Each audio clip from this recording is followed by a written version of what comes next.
However, I started painting.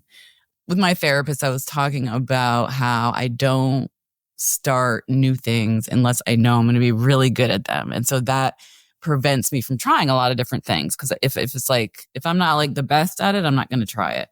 And so I started painting and I fell in love, and I would be lost in painting, and I'd like look up at the clock and it's like 4 a.m. and I had been painting for like 6 hours. And what I learned from painting is that you can make a mistake and you can fix it. You know, you can go outside the line and you can create it to be something else, or you can use the wrong color and you can mix it with another color and make it even better than it was before. And so, you know, with that Virgo tendency for perfection mixed with the painting was like really freeing and liberating. It's like creating something that there was no right or wrong, right? Mm-hmm. It was just whatever I created was to be whatever it was to be, right? It wasn't like right or wrong.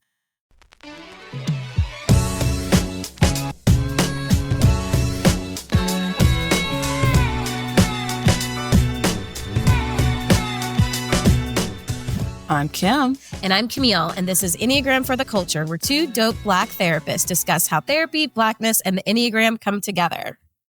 So in this conversation, we're talking to my mentor. Her name's Bronwyn, and Bronwyn is an 8. Yeah, and so if you want to learn a little bit more about 8s and really get to know that type structure, you can go back to episode 3 on both seasons 1 and 2 is where we talk more about how they're set up. But for a little brief reminder, 8s are sometimes called the challenger, the protector, the leader. They are the type that is powerful and strong and dominating. They're very self-assured and self-confident. They're decisive. They have a strong will, and they're usually not afraid of confrontation. They're not going to run from that, and that they in some ways welcome it. Their basic fear is of being harmed or controlled by others or being violated. Their desire is to protect themselves or others and to determine their own course for their own life. And the message that they sort of live with is that you are good or okay if you are strong and in control of your situations and surroundings. And so also part of what comes up in this conversation as we talk to Bronwyn is that in the Enneagram, there are, like we've always said, there's lots of ways that you can break up the Enneagram into different triads. Mm-hmm. And a common one, and we talked about this a couple of episodes ago, is looking at the breakup of 8, 9, and 1, 2, 3, 4, and then 5, 6, 7. And in those breakups, there are centers of intelligence. And when we think about, even as we think about ourselves as humans, we have our mind, our body, and our heart. Mm-hmm. And we can sometimes over-rely on one. And we really, in a perfect world, want those to be blended really nicely. Mm-hmm. And that there is benefit and intelligence from each of those centers of intelligence. But we all have some that we lean on more. And so for 8, 9s, and 1s, they are in the body triad or the gut triad. And what that means is they take in information, or they have a very strong sense of information that comes from their body. So their guts, literally, they're kind of like that spidey sense. You will hear them describe bodily sensations. They can connect to the tightness or to the pit in their stomach or to the fatigue. They can connect to that really easily. They also, really quick, sometimes they'll use language as far as like doing things. They're action oriented. So that's another way that can show up. Perfect. 2, 3s, and 4s are going to rely on their heart center, or they're going to have a strong sense of their emotions and their feelings. And so you're going to, like Kim just said, you're going to hear them talk about their feelings kind of first. They're going to feel their way through something. They're going to have a connection with their emotions in a situation. They might make a decision around that from a place of their feelings and their heart space. And then your 5, 6, and 7s, we live in our heads. We use our heads, we use our data, and we use thinking and thoughts, cognitions. And that's where we have a close connection. We might think about something first. We might want something to make sense in a thoughtful way. and we can want to think through a problem versus feel through a problem or sense through a problem. Yeah. All of those triads, like we talked about a couple of episodes ago, also, again, is connected to our emotions. So you heard us talk about anger, shame, and anxiety. And so you can see how those connect with the body, heart, and mind. Yes. Perfect. And so you have heard us refer to the Enneagram as a dynamic tool, as a tool that there are many layers to. And so one of the layers can be an awareness of weaknesses and just how they impact how we show up. And just the different ways this tool can help us with being aware of what our weaknesses are. And so 2 of those ways that we can kind of learn from the Enneagram as far as an awareness of our weaknesses. One is back to the emotional struggle that Camille just mentioned with each triad. So gut triad in anger, heart triad in shame or sadness, and then the head triad in fear or anxiety. Another way this tool can help us with being aware of like how our weaknesses show up.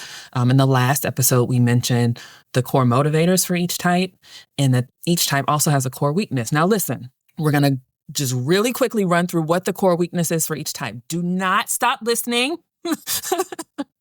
And this is your trigger warning. Don't stop rocking with us because we're talking about these weaknesses. It will be uncomfortable. Even as we were preparing to have this conversation, Camille's like, I don't think we should do that because it's uncomfortable. But you're not here to stay comfortable. And it's why it is important for us, again, to be aware of what our weaknesses are and how they can show up so that we can learn from them and grow through them. So for each one, very quickly, for 9s, the core weakness is sloth. For type 1s, the core weakness is resentment. For 2s, it's pride. For 3s, it's deceit. For 4s, envy. For 5s, it's avarice. For 6s, it's anxiety. For 7s, gluttony. And for 8s, lust. To learn more about these, because I know you really want to, go back and listen to seasons 1 and 2, where we kind of do deeper dives on each type and understand kind of how these weaknesses show up and what they mean. And again, to get some guidance as far as like how you can use them to help you to grow. And that's it. Let's listen in to our conversation with BG. Hi, everybody. Another great interview, I'm sure, coming up right here. I'm excited for our guest. Yes, me too. Super excited. Bronwyn Lucas is with us today, and she serves as the Deputy Director of Programs and Services for the Center for Black Health and Equity. It's a national nonprofit organization. In this role, she has the primary responsibility of assisting the executive director with the development and execution of the strategic direction and programmatic policies for the organization and provides oversight to all the center's programs. She received her MPH in maternal and child health from Gillings School of Global Public Health at the University of North Carolina at Chapel Hill.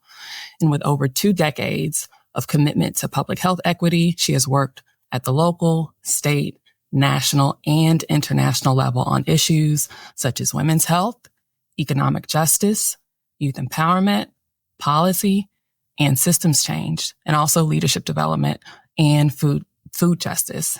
She has held various nonprofit leadership roles, including the founder and executive director, board chair, and consultant. Bronwyn grew up in the Northeast, but she's lived and worked in North Carolina for over 25 years and calls North Carolina home. In her free time, she enjoys travel, the beach, and spending time with her family and friends. Welcome, BG. Oh my gosh, is that me? Is that really me? That's a mouthful. That's a mouthful. Yes, it is. A mouthful of amazing, like, so many cool things. There were so many things that was just in the bio that I'm like, wait, what? Okay, I want to talk. Okay, oh my gosh, I have so much to talk about. Well, thank you. I am so happy to be here with you too, and excited for the conversation. Us too. So her name is Bronwyn. You'll hear me calling her BG. That's because we go back. Bronwyn is my mentor. She's known me since I was 14, 15 years old. And so back then she had a different last name. And so that's why I call her. Yes, that was you've known me pre-marriage, yes, which is so crazy. I know. I'm so excited you're here. Oh, Me too. It's been such a pleasure to watch Miss Kimberly Reese grow up and blossom. So this is a full circle moment. That's really cool. That's really cool. And so many wonderful things that you've been invested in over decades, right? So that's neat. Thank you for the work that you're doing. Absolutely. I love it. It doesn't even feel like work. That's the goal. Yep. That's how you know when you found your calling and your passion. Absolutely. Yeah. I mean, we joked about this just before we started recording, but if it weren't for Bronwyn and the work that she helped me to start to do from a really young age, I don't think I would be able to say the same thing, that the work I'm doing, that I know it's purposeful and I'm very passionate about it. I don't think I would have went into social work. I don't think I would have gone into that, gone in that direction. So thank you. Yeah. I mean, I didn't know growing up when I was a teenager, I didn't know that you could make a living doing service and community work. And I certainly didn't know what public health was. I didn't know what a nonprofit was. And so I think it's really important to expose young people to that, to that thought that, there's lots of ways to make a living, but you can, if you are a community minded person who's down for change, there's ways to, do that for a living, make a living out of it. So yes, ma'am. Thank you so much. Yes. Well, we can jump in. So, our first, how we start off is by asking how the Enneagram showed up for you this week. And so, Bronwyn, it'll be you and I sharing today. And so what, did you want to go first or do you want me to go first? You go first. You go first. You go first. Please, you go first. Okay. So I was thinking about this and, I recently did some redecorating, reviving some stuff in my home, and the why and how of that is very 7-like, but that's not the part I want to focus on. But what I did do, one of the elements was I redid a frame wall, and I did it with, pictures of travel. That I've taken. I take a lot of pictures when I travel. I'm not a big tchotchke person, when I travel, but I'll do pictures. But I realized that I didn't have my pictures from travels up. And so then they're just sitting on your phone. And so put them up. It was very hard to do the frame wall because frame walls are hard. But once I got it all up, I sent a picture to my sister because a lot of the travels have been with her. And I was like, look at all these beautiful pictures. And then I started crying because I was just so moved in a way of thankfulness. And I texted my sister. I was like, and now I'm crying. And she was like, of course. Because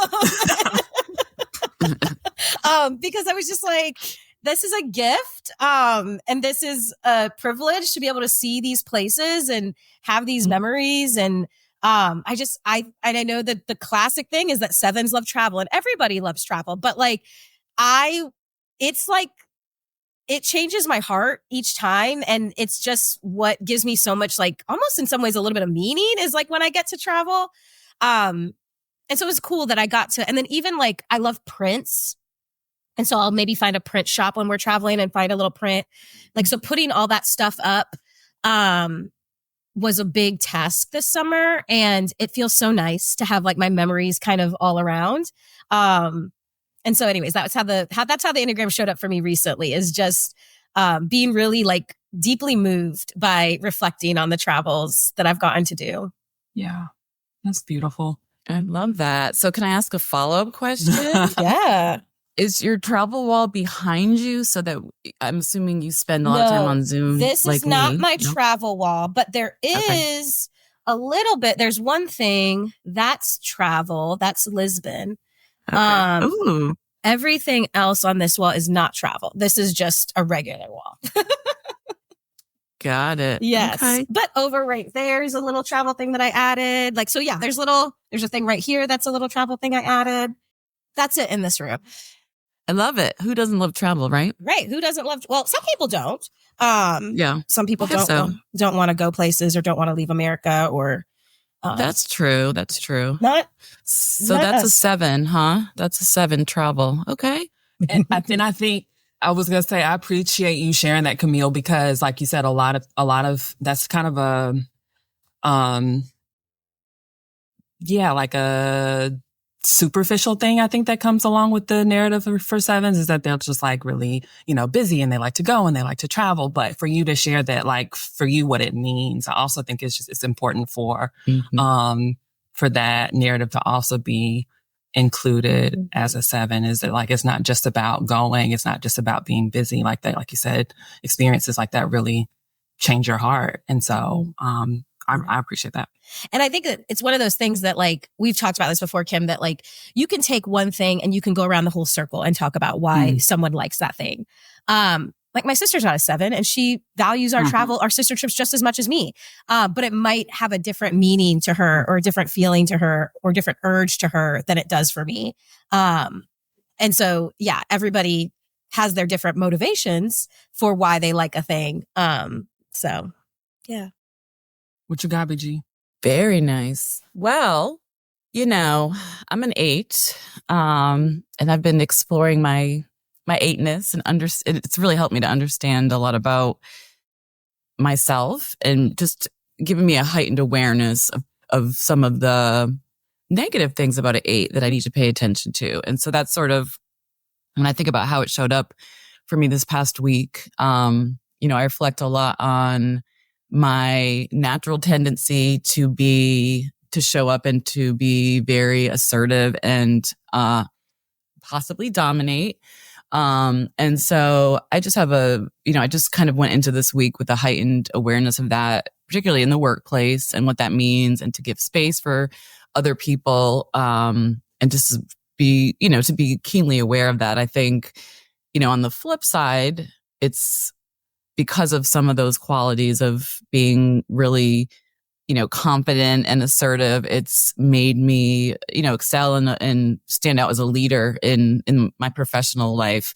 But at the same time, I'm, aware of the space that I take up, more aware of the space that I take up, and really try to kind of step back and make room for others and to not, try not to dominate or to be too one-sided. So I'm constantly practicing that, and I'm aware of my natural tendency to want to do that. And so I don't know, maybe at times I even overcompensate, because I want to, check in with everyone, try to give everyone else, try to empower other people to be leaders and to like bring out that boldness and that strength in them and that confidence. So I think that's how it shows up for me a lot, in my daily life. I'm sure that's such a daily practice, like a daily dance in some settings. Probably, I'm guessing maybe in some settings you can just, freely do whatever. But then there's probably some settings that's like, I have to balance it. And so that sounds a lot. Yeah. Yeah. I don't know. I really couldn't think of a light example. Everything I was reading about 8 was real heavy. I wish I had a lighter example like travel or something, but it was real heavy. Yeah. I'm over here. I'm really having a hard time not smiling. I'm listening to you. And also at the same time, like going back and like, you're my first boss, if you will.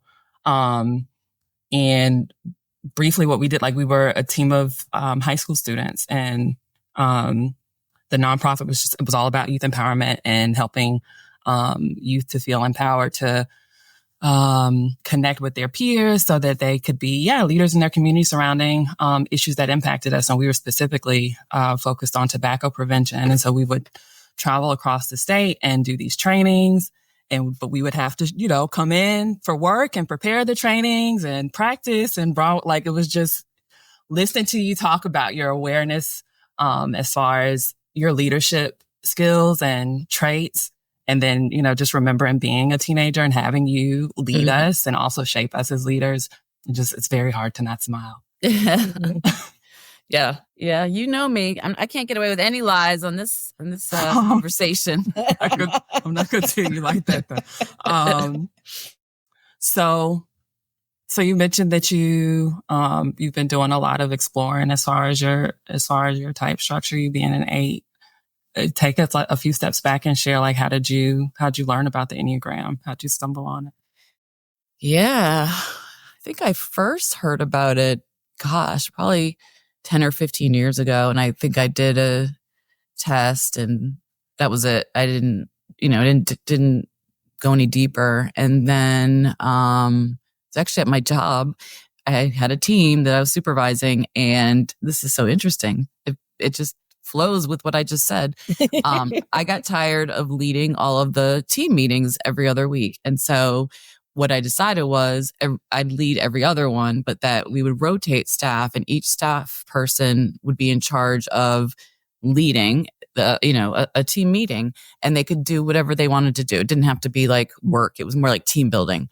And one of my staff did the Enneagram. And so we all had to do the test before coming to the staff meeting. And I knew I was an 8 then.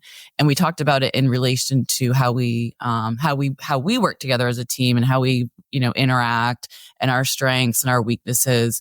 And I was like really blown away, because I felt like, wow, this really like captured me. Like, it really resonated with me. There was someone else on my team that was 8 too, as well. So that was how I think I first heard about it. And then of course, reconnected with Kim, and she was telling me about this project she was working on, this podcast. And so, of course I listened to this podcast, and that helps to inform me. And then just last week, I had this amazing experience at this place called Campowerment. It's a camp for women, spiritual camp for women. And you're exposed to all kinds of things, different workshops, but then also physical things. So you could do yoga. There was hypnosis, but I did an Enneagram class when I was there. And it was really interesting as well. It wasn't I wanted it to be more individualized, like I wanted it to be about me, about 8, but it was kind of general. About everybody else. It was about everyone else. I was like, I need a little bit more about me, but I did learn, let me see if I can get this right. 2, 3, 4 are the heart. Yes. 5, 6, 7. I forgot what 5, 6. The head. Yeah. And then 8, 7. No, 8, 9, 1 are the body. Yes. So I'm body. Yeah. That was the first I had learned about that. So I was like, oh, that's interesting, because I felt like 9 and 1 were I felt pieces of me, and 9 and 1 as well. But just that sense of like we've got to know that we feel things, and we've got to know that it's firm and strong and real, and we see through like the BS, and just needing like a real person, just the realness, And I think that's what attracted my husband. Kim knows my husband. He's just who he is. He's just real. He just is him. I'm not even gonna lie. I'm so hoping that at some point I get to hear him in the background. He's absolutely incredibly real and authentic, and amazing person. Both of them. Does that ring true to you when they talked about like the body and your gut, and like, does that feel, yes, big nod. Absolutely. And the other two, I'm not a heart person at all. I'm not people could sometimes think I'm like emotionally distant. I can't put my emotions to the side. I'm not, I think I'm more fueled by my head than my heart, in terms of like, things have to be, I have to know the reason why in order to do something. It has to be I'm very rational, So it's, the body definitely resonated as the body. So yeah. Kim, what are you? What's your number? 3. 3. Mm-hmm. Heart type. Mm-hmm. Yeah. Yeah. That doesn't surprise me. No. Yep. Self-preservation 3. So some of what you might have heard about, like in the class that you took, it might not, if she didn't talk about the counter types for each type, then there's probably some things that don't necessarily resonate with me for that type. So each type has a type that looks kind of different from general 8s or general 7s or general 3s. So bringing up the body, though, I was going to ask you, like, for you, when you are aware of your, you said dominance, but your 8s tend to have this just big kind of powerful energy. So when you're like trying to be aware of that and not centering yourself or not taking up too much space, like what's that feel like for you and your body to kind of try to not take over or speak up or lead? It's hard. It is hard. It's like this demon's wanting to come out and I've got to like keep it in. It really is hard. It's a lot of like self-talk of like, step back, let someone else, lead the way or do this. Be quiet, So it's a lot of in my head of like talking myself through just, my mom tells a story like when I was in 2nd grade, I would have my hand raised before the teacher even asked the question, like I just had to be first, I just knew everything. I had to be first and I had to have the answer right, and she hadn't even asked the question yet. So it's like but I think I've also, I'm a very like self-aware person. So I've as I've gotten older and aged, I've tempered a lot of that. So yeah. I think that, I know that and this tends to be the case with 8s too. Like you definitely you have feelings. You can get, soft, vulnerable, mushy, like it's in there.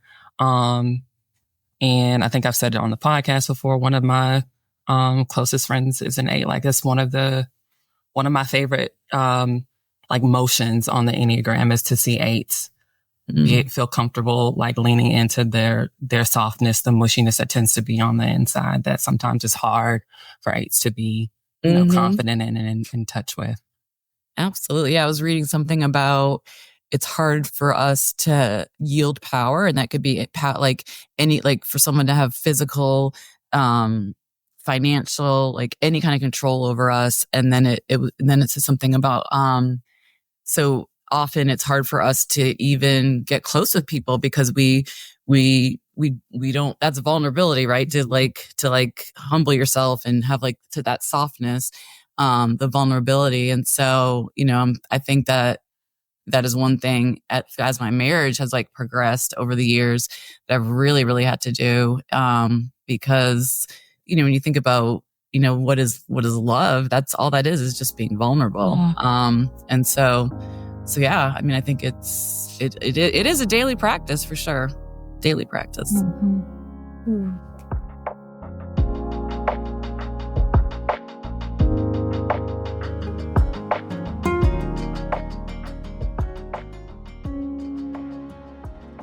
Thanks for sharing.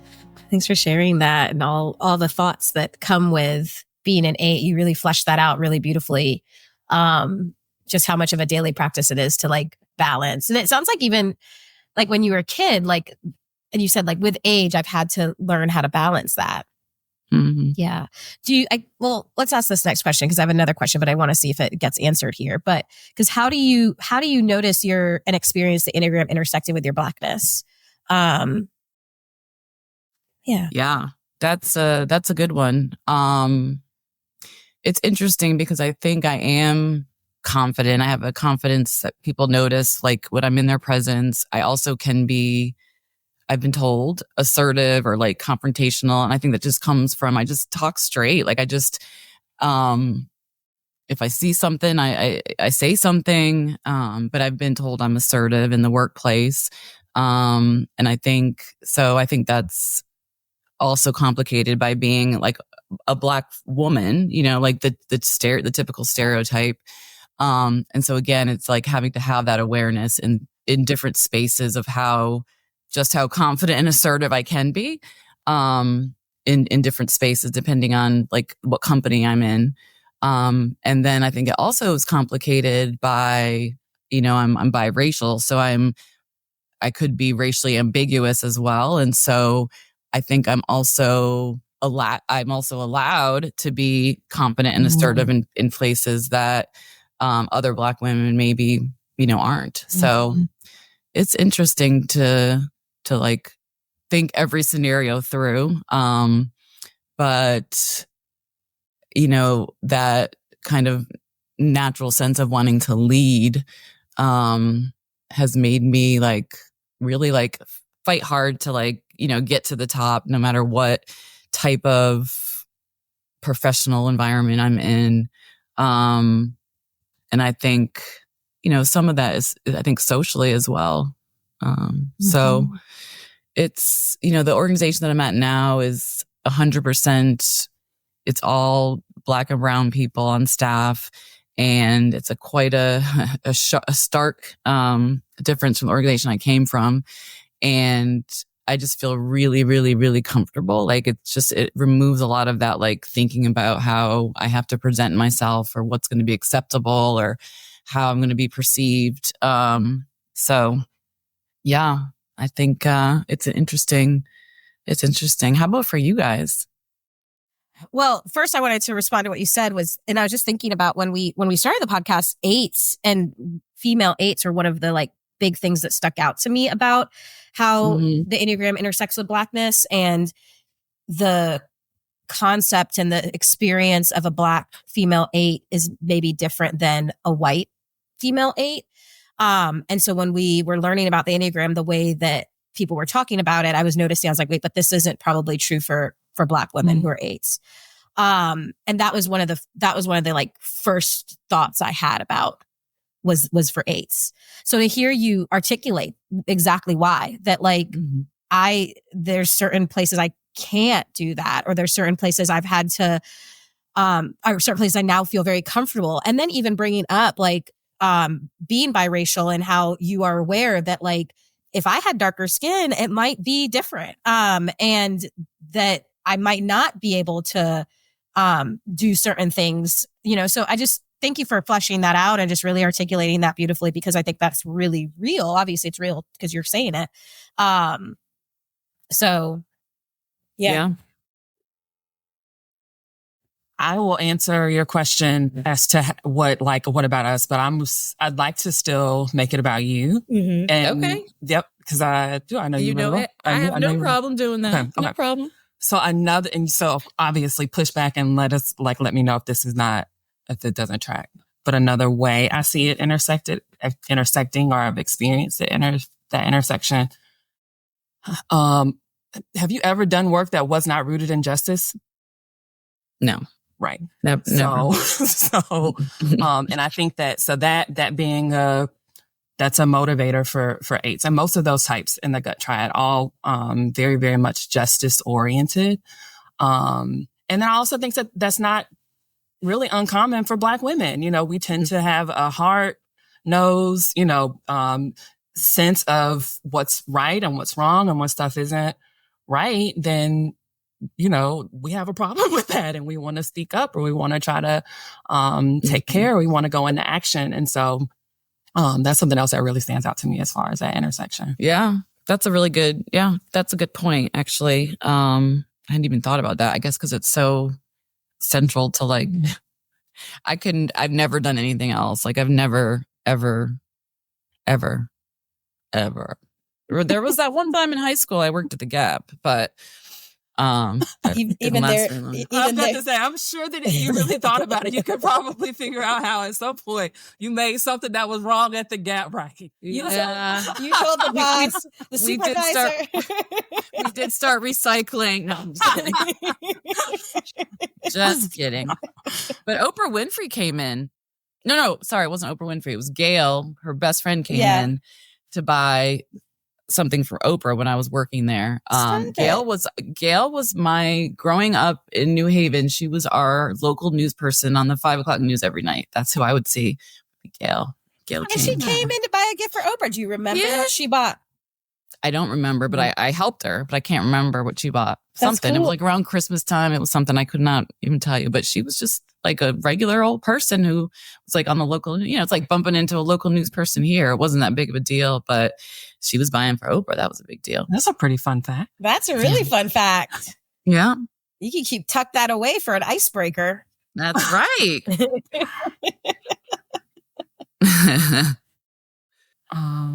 All right. So, Camille, did you get your other question answered? You said you had something else. Yeah, my other question was answered because it was, how did you learn to do that balance? Why did you feel like you had to do that balance? And then you shared, So yes, my answer was answered. Answer was answered. Cool. My question was answered. Yes. I think I have another question that's floating from before when you talked about how the Enneagram showed up. And you were like, I don't really have a light thing. I feel like, eights you read about, it's very heavy. It's very bold. I've always done justice work. I've got my hand up first. I'm right. Like I'm leading. You said like language that you use is like, I'm always trying to get to the top. And so I guess how does that feel to you? Does that feel very natural and easy, or is that a burden? And is there places that you can be light? And because I kind of wonder if that's a little bit of a miss that we sometimes talk about eights as only being serious, when maybe there's another layer to it too. Yeah, that's a great question. So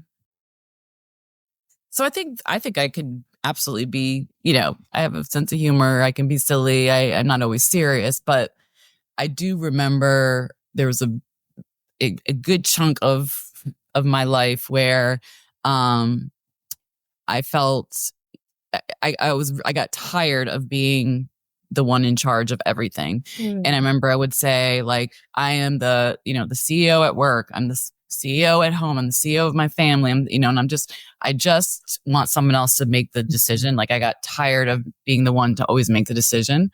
I also think I have like this personality where I'm kind of like all or none. And so when I get like that, I could just completely like, I don't care. You make the decision about everything. Like, and it could be like major things, and it could be like prolonged over a period of time. And so, it's interesting when I get to that point of like, I'm done. And then I like swing the other way, and then I eventually come back center. But, and I don't know if we're allowed to talk about this, the horoscope mixed with the Enneagram, but I am a Virgo, sun, moon, rising.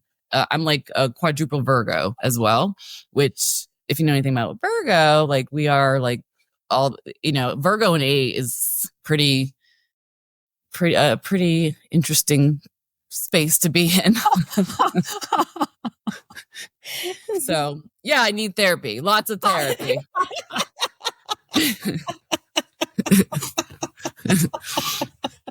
Don't we all though, right? Like, yeah. That's amazing. We do. I need therapy. No, it is. It's true though. I think, through therapy, it's helped me see these things and name these things and just have the awareness of these things. And it's like, that's like the Enneagram. It's things that I've always known and felt, but it just, when you read about your personality traits and your type and the things that, the things that drive you and challenges and like things you need to work on, it's just spot on. It's just spot on. Can you tell us about a hope that you have for Black people around growth work, healing work, work that they might do using a tool like the Enneagram or a space like therapy? And can you share with us like a hope on an individual level for Black people and then a hope for the collective? Oh gosh. A hope for individual level, I think, any tool that allows you to like discover more about yourself, which the Enneagram does, which therapy does, any tool that forces you to look inward and to spend time like with yourself and really, understand yourself is so amazing, and it's freeing and it's reaffirming. And so, I mean, on an individual level, that would be my hope for Black women, for Black men, for all people, to have that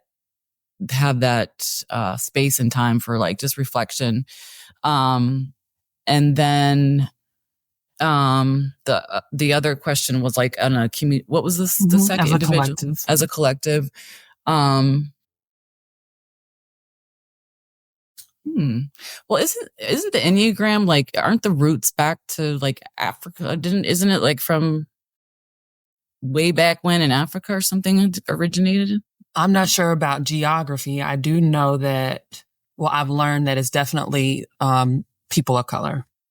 But exactly where, did you learn that in your class I thought I did. I could have made it up. I do remember being like, it's ancient, like it's really, really old.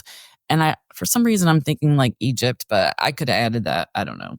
But, so let's pretend that's true just for the sake of, so I can answer this question. You know, the joke that's always like, we started it anyway. Like we invented that, like. Right. Well, Kim basically said that she does know it started, back with people of color, right? Didn't you say that? Okay. So as a collective, then I think, just more of us folks like knowing about it. I think it's not widely known. And shoot, yeah, if we invented it, then we need to like reclaim it. And, it's something that like we need to return to. It resonates with the soul of our community. So I think it's more just of awareness of what the Enneagram is. And again, I guess just kind of, that connects back to the individual, just that people could have the space and time. I mean, it's a luxury, I think, to be able to say, I'm going to give myself time to learn about myself, focus on myself, be with myself. And so that's a gift for anyone. So as a community, I just wish, more of our community was afforded that luxury. Oh, definitely. In the amazing work that you're doing, and like, yeah, what's a hope that you have for Black people in general? Especially since kind of day in and day out, you're really working towards that. So the work that we do, it's similar to what Kim described when she worked back in high school, in a sense that the work that we do now is empowering Black communities to advocate for the change that they want to see in their communities. And so we work in a variety of different like public health kind of areas, but working with coalitions. And we have a model that, a community development model that, we walk them through. And, it's amazing to see the kind of change that communities have done. We're doing this project in Atlanta and in New Orleans with, in Atlanta, it's in the Sweet Auburn residence. So it's the historically Black part of Atlanta. And it's all around transportation justice. So when the highway was built, I mean, this is like the same story in so many cities where highways are built through the predominantly Black communities and disrupt the communities that are intact and that are flourishing and that are, have successful small businesses and homes. And it's giving some of the elders in those communities a voice to talk about that and to really look at how that's impacted their lives. And so there's a storytelling component to that work. And as a result, we actually just got the city of Atlanta to put these markers up in Sweet Auburn so that that's something that will literally live on for decades to come after we're gone, doing the work from there. So, it's really, really rewarding work for sure. So for Black people of color to feel empowered, to advocate for, make moves towards the changes that are important to them and their communities. I hope that, you've embodied, like you said, for as long as you can remember. Absolutely. Yeah. That's really cool.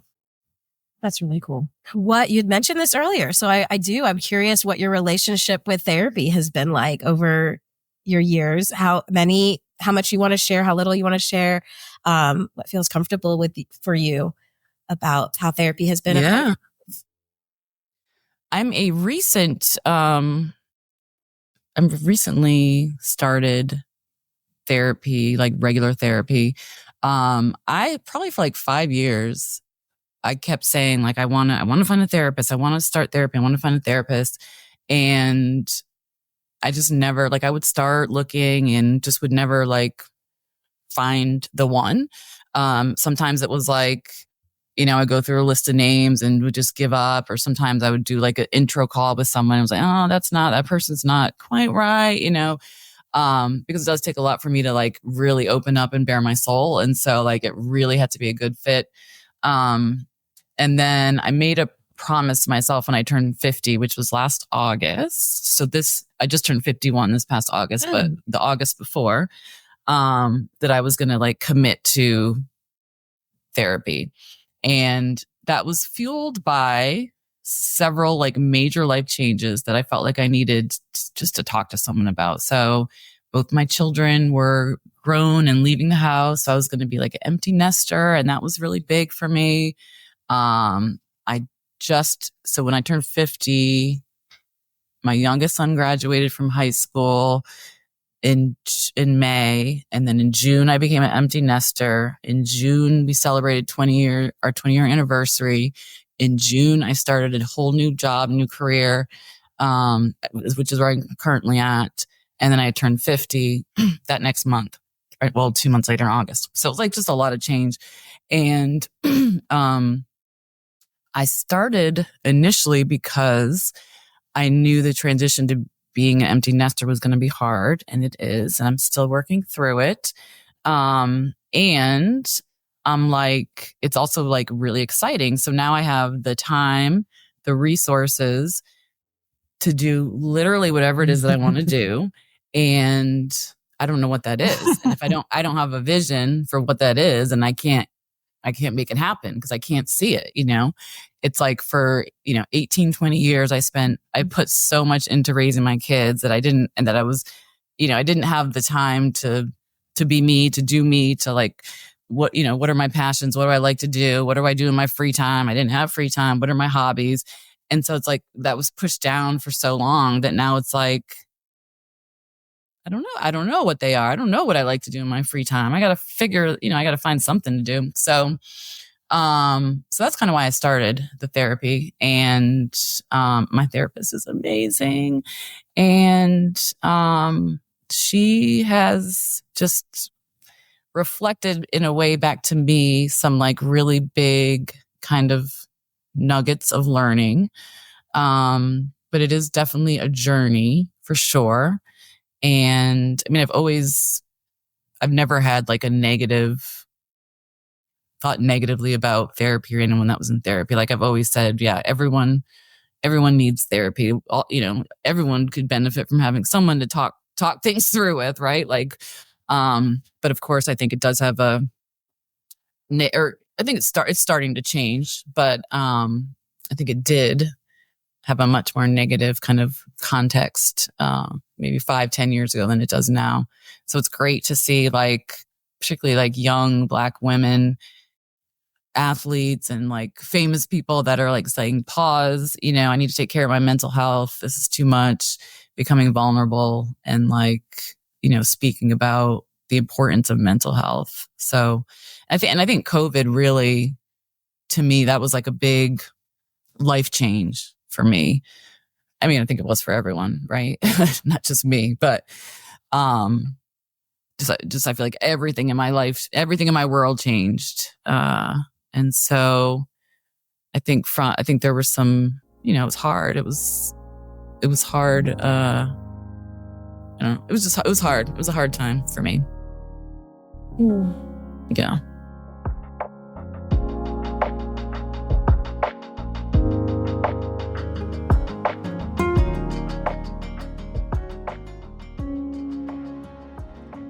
Definitely. I agree. I think that COVID, I think the pandemic, it caused I think we were already like kind of shifting, but I think that really caused it was a very impactful shift as far as the way the world and especially like, this country and even more specific, like Black people, like the way we were, relating to mental health, Mhm. healing spaces, because the world was on fire and everybody needed somebody to talk to. Yeah. So, can you share one of those nuggets that you mentioned? Like, Yes. if you could share one with the people that really like. I could share two. How's that? I could do better. I could share two. So let's see. Okay. So one of them is, I have never thought I was like a very creative, artsy type person. Arts and crafts and all that stuff.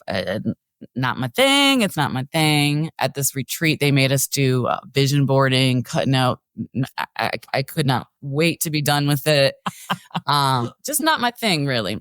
However, I started painting because we were talking about, trying to fit, so with my therapist, I was talking about how I don't start new things unless I know I'm going to be really good at them. And so that prevents me from trying a lot of different things. Cause if it's like, if I'm not like the best at it, I'm not going to try it, And so I started painting and I fell in love, and I would be lost in painting, and I'd like look up at the clock and it's like 4 a.m. and I had been painting for like 6 hours.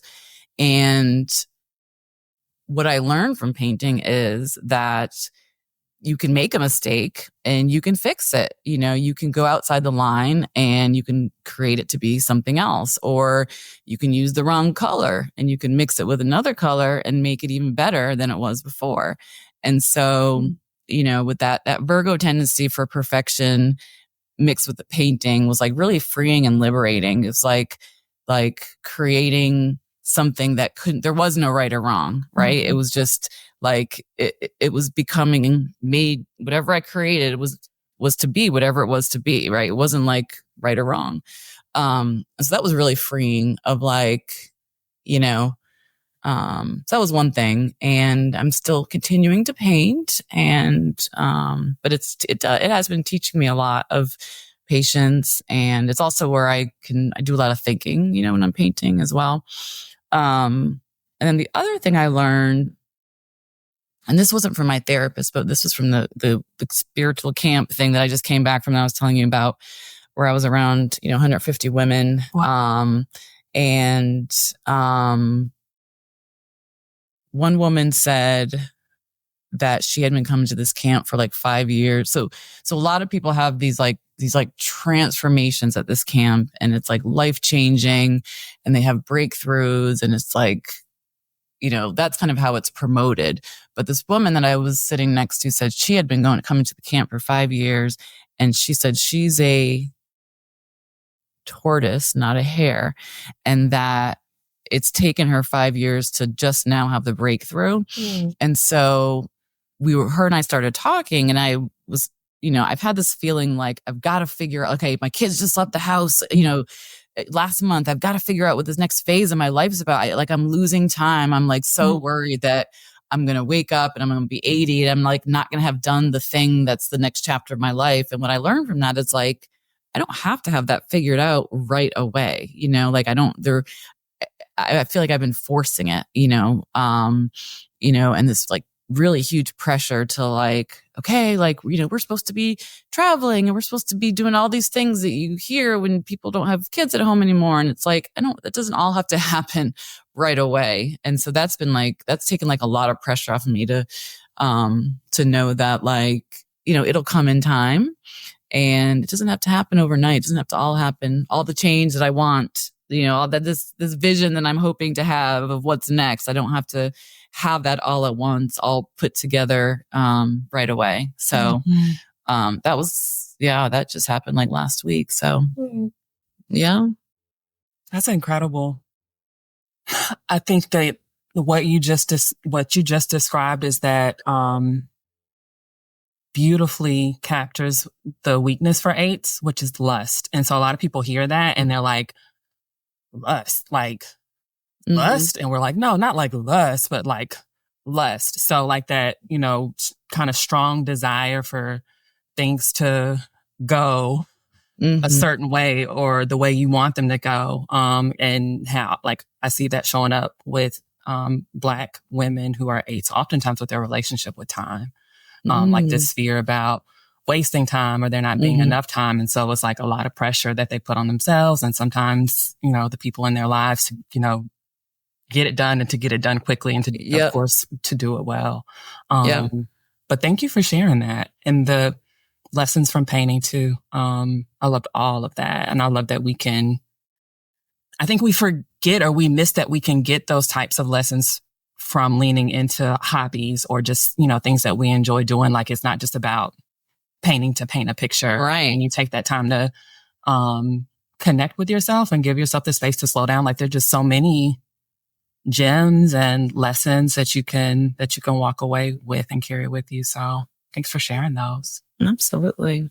Yeah. I really wish I want to ask you all these questions. I even though I talked about dominating as an A, I want to hear from you all. You said you've been listening to the podcast. Keep listening. We talk. I mean, we. I have so much thoughts from what you just shared and all of that. Like I was writing notes because I felt one overarchingly what I'm sitting back and just like taking in is like we started off with like, gosh, eights are so heavy and they're so it's hard for me to be vulnerable. And I just have been in awe of how much vulnerability you've shared just in these last, this whole interview, but even just in these last two questions around really sharing about how empty nesting has been. And like, I was really honored to hear your feelings and thoughts with that transition. That's a huge transition. Like you said, it was been 18 to 20 years. And now it's my identity and my time and my hobbies are different. And I'm trying to explore that. And like, I just really loved hearing that. It's okay. Got a puppy. I just really loved hearing that and like how so much of that. Yeah. I really feel passionate about women and gender and like different life cycles and motherhood. I'm not a mother, but like, I really feel interested in that and hearing the empty nesting part of motherhood and the identity shift with that and like how that's a really big deal. So I just thank you. And then even you sharing about the pandemic and like you shared that so vulnerably that like it was hard and like you could hear that there was more to that that I just appreciate the way that you have been sharing with us that there is a boldness and a strength to being an 8, but so much there's this underbelly that you've got, like we've got to get a peek into for you. And so thank you. Thank you. It shows the dynamicness and the dynamicness of who you are and who 8s are. And then in particular about creativity, like I have this year, I've tried to lean into creativity. With work, I've realized I'm not artistic, but I am creative. And that separation was huge because being not artistic would stop me from doing the thing because I'm like, well, I can't make the painting. I'm not artistic. If you ask me to draw a dog, I can't draw a dog. Like, but am I creative in that, like, I might like the feeling of drawing a dog or painting a dog? Or am I creative in that, like, I've realized I really like flower arranging. And so like being curious about what does my creativity look like versus the like box that we sometimes put creativity in just being artistic. And that has been so like beautiful for me. It's been so fun to like play. When we were kids, we were all creative when we were kids. We were all doing all kinds of stuff. And then all of a sudden we stopped because we got a message around what's good and bad. If this piece of work is good or bad. And I've tried to step out of that of just like, I just liked making this painting. I just liked making this flower arrangement. I don't know if it's good or bad. I just liked doing it. And it felt creative to do it. So I really was resonating with your creative journey and your exploration of that. And then with that is that like, I wrote down slow is fast. That has been a like mantra for me lately is slow is fast. And that we live in such an urgent world. And we live in such a world that's like, go, go, go. And I have to sometimes before bed have to be like, you're not going to figure it all out tonight. Camille, go to bed. Because I will like try and figure it all out. And so what you were saying of like, I got to figure out empty nesting now. Like, and that's like the story of my life. I'm like, I got to figure this out now. And it's like, Camille, let it breathe. Take a breath. It'll probably figure itself out with time. Versus being like, like, so that's my share and reaction to your share, because I just loved so much of that. And so thank you for those wisdoms. Yeah, I'm surprised to hear you say the you're not creative part, because it was interesting when the first question of how your Enneagram number showed up for you this week, and you were talking about your space. Mm-hmm. I've heard you on several different podcasts talk about your space, and so I don't know if that's like you need to have nice things around you, or like that's important, that was the word, that visual or that ambiance, because I've heard you on several different podcasts talk about your actual surroundings, Yeah. Interesting. Yeah. And I think in the reclaiming of the word creativity, I've had to lean into that like you're creative in your space. Like that's how you show your creativity, is in how you decorate. Versus like, if I am going to go to a card making party and make cute cards, I'm going to, seriously, I've done seriously, paint your pot potteries. No, I'm like, it's going to drive me nuts. But like, if you just if you tell me like, Camille, go paint your pot, and it doesn't have to be good, I will enjoy painting my pot. But if I'm like, oh, I need to make this as a gift, or I need to put this somewhere, then I'm going to be like, paralyzed. Yep. Yeah. I think it all, we could just blame it on education. Because we got these messages like from a young age about what it means to be creative, and it means to be able to paint, to be able to draw.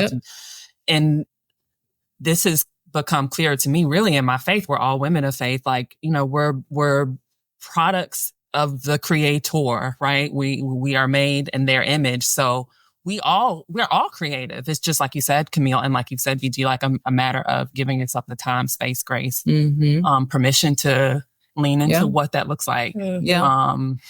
It's interesting you say blame it on the school system, because I once heard if you have a group of 20, adults in a room, and you tell them to pull out a piece of paper and to draw a house, literally almost all of them will do the square with the triangle on top. Like that is like where we left off, in creativity, which is just really sad. Yeah, I try. Yes. And like, I have a good friend she is artistic and owns her creativity.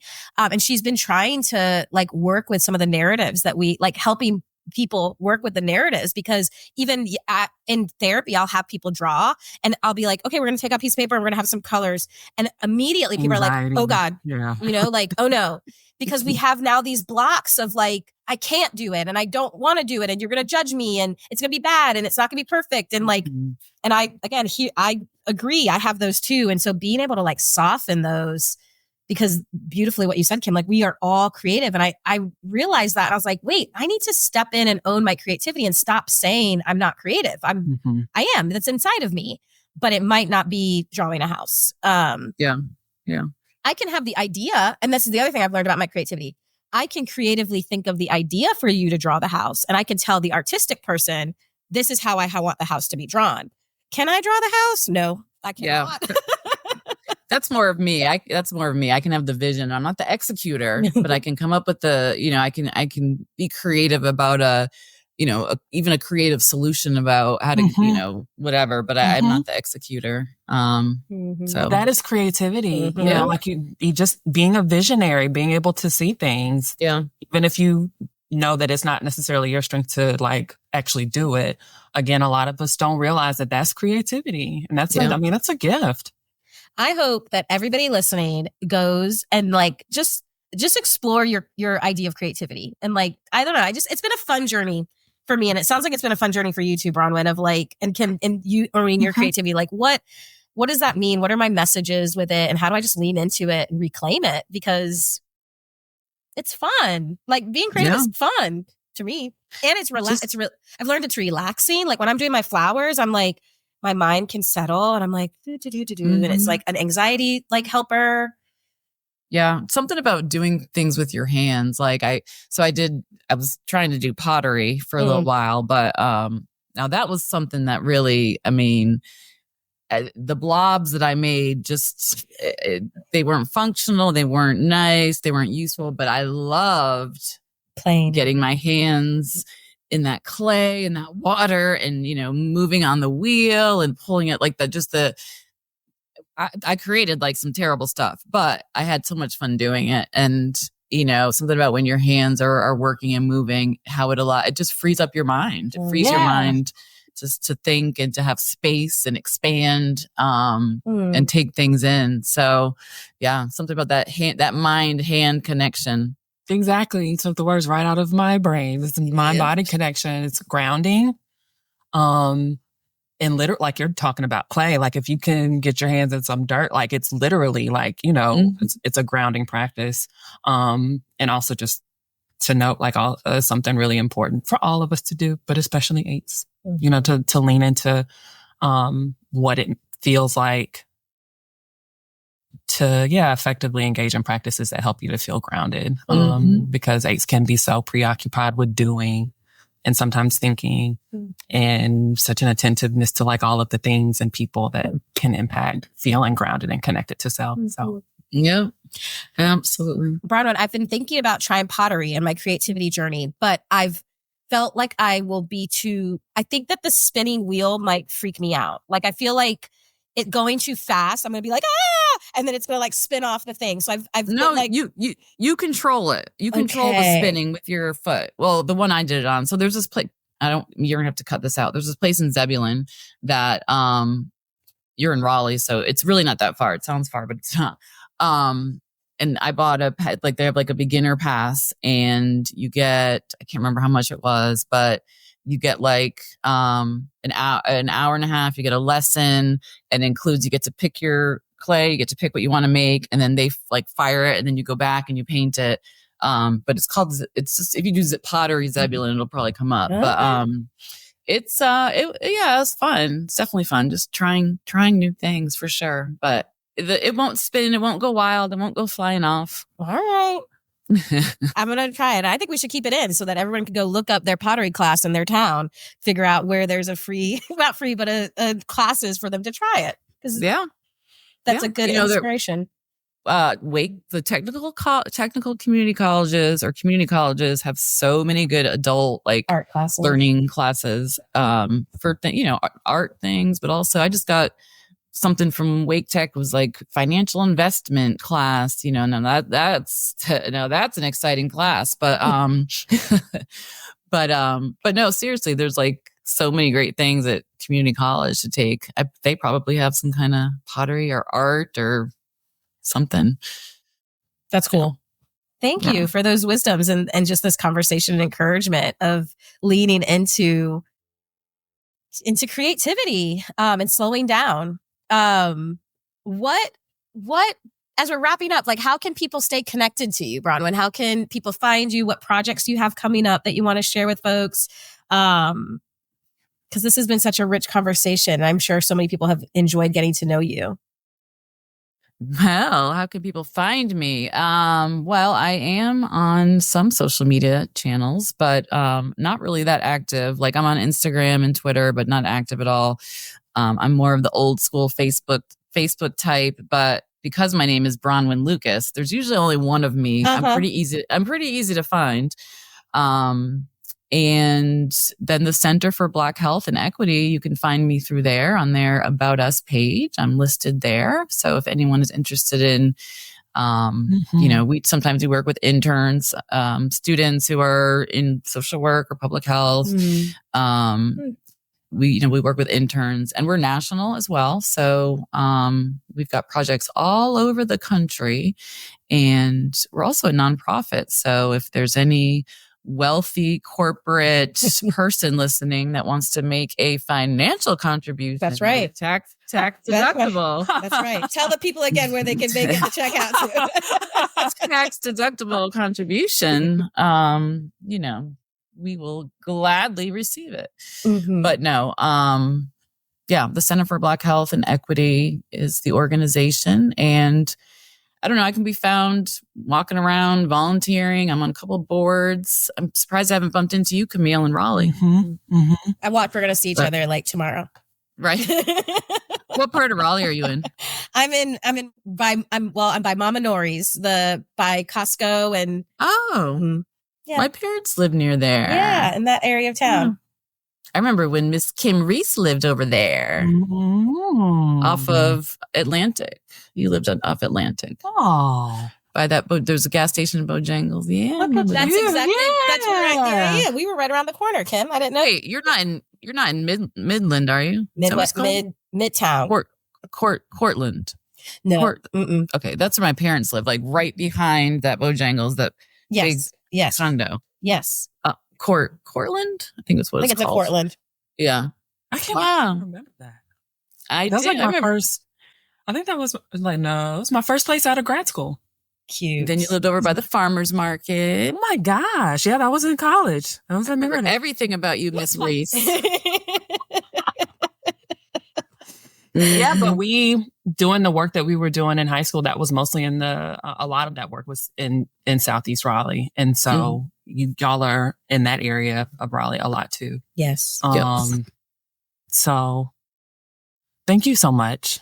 Thank you. Taking this time to share with us and chat with us and share all your wisdom. And like Camille has already said, being so open and real and vulnerable.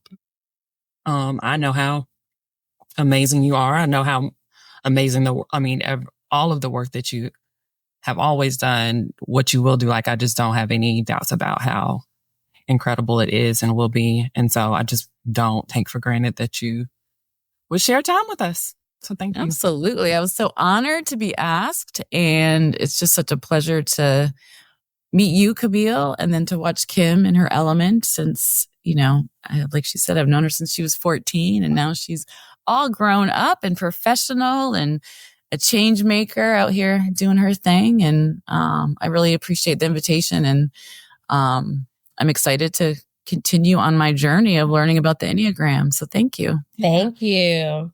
Where on Earth Did the Enneagram Come From is a book that actually, I think Chi-Chi suggested that, like recommended that as a resource. So if you or anyone else listening, the notion of where exactly did it start came up in the conversation today. It's a great resource to check out. I haven't gotten through it yet, but it touches on that very thing. Cool. Okay. I'm writing it down. I'll check it out. Come from. Okay. And then I think that's it. That's a wrap, right, Kim? Mm-hmm. Okay. It's a wrap cut. That's perfect. No, edit that out. All right, y'all. That is a wrap, like the lady said. So we'll see you in the next episode. See you on the next episode. Okay. It's a wrap cut.